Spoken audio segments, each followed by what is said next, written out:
Neştayda häzir Türkistandan bir gowaydymdan birini haýyş edeliň. Awa Kerim Halif üýtgeýär. Yere.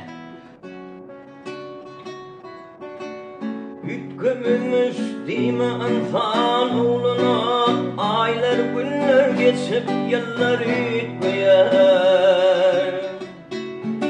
Vaat görmedik gödi düşenne polat nefinin taş düşüp kullar ütmeyer.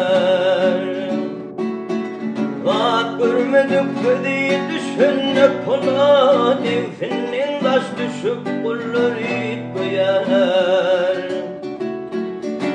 Firşen kim gaffat toy yansıdır, fithi kaynat bisin adam bağısıdır.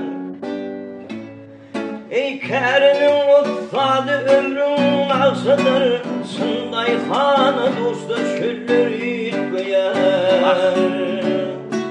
Ey kerinin uffadı ömrün ağzıdır, sınday hanı dostu şüllür ütmeyer.